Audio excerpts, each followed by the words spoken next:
বৈষম্য বিরোধী ছাত্র আন্দোলনের সাবেক সমন্বয়কদের উদ্যোগে নতুন ছাত্র সংগঠনের আত্মপ্রকাশ করতে যাচ্ছে কিছুক্ষণ পর ঢাকা বিশ্ববিদ্যালয়ের মধুর ক্যান্টিনে সংবাদ সম্মেলনেই আসছে আনুষ্ঠানিক ঘোষণা।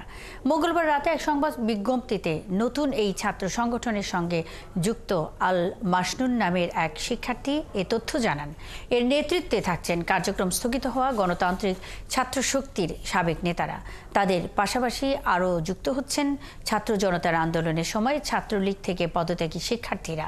এছাড়া ইসলামী ছাত্র শিবিরের সঙ্গে যুক্ত ছিল এমন শিক্ষার্থীদেরও কেউ কেউ নতুন সংগঠনে থাকছেন।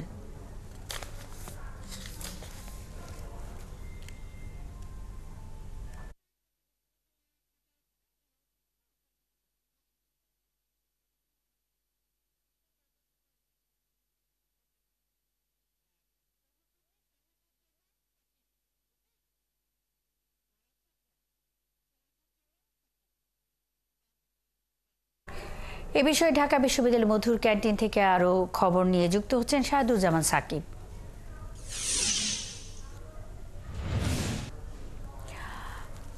সাকিব, নতুন ছাত্র সংগঠন আনুষ্ঠানিক সংবাদ সম্মেলন কখন শুরু করবেন এবং ছাত্র নেতা বৈষম্য বিরোধী ছাত্র আন্দোলনের সাবেক সমন্বয়কদের মধ্যে কারা কারা এসেছেন?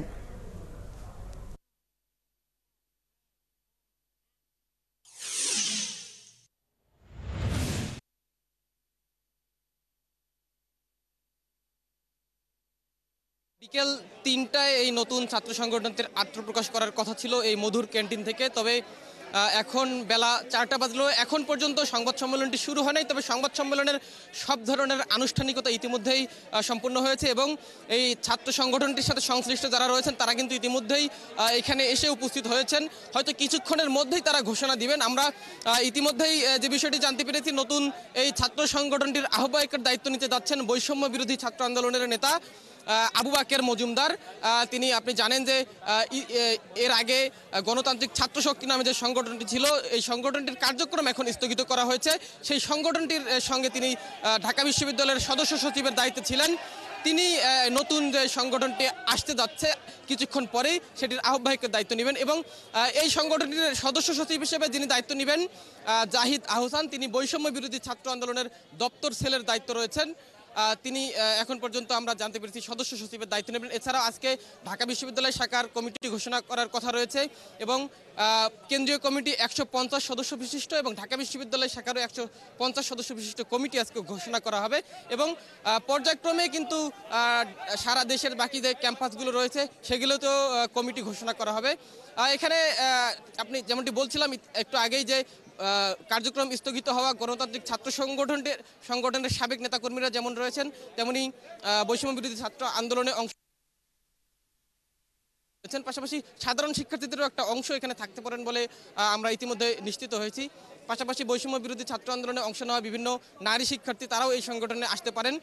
সবগুলো বিষয়ই আসলে এই সংবাদ সম্মেলন থেকে নিশ্চিত করা হবে। আমরা এখনো পর্যন্ত কোনো কিছুই নিশ্চিত করে বলতে পারবো না। তবে আমরা যারা এই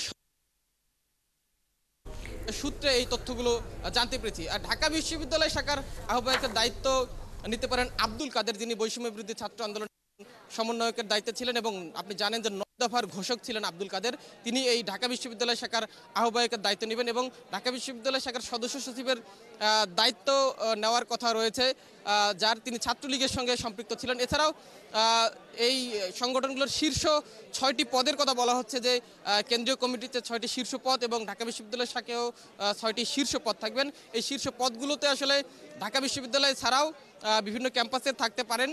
তবে এখনো পর্যন্ত সংবাদ সম্মেলনে আসলে বিষয়ে জানানো হবে।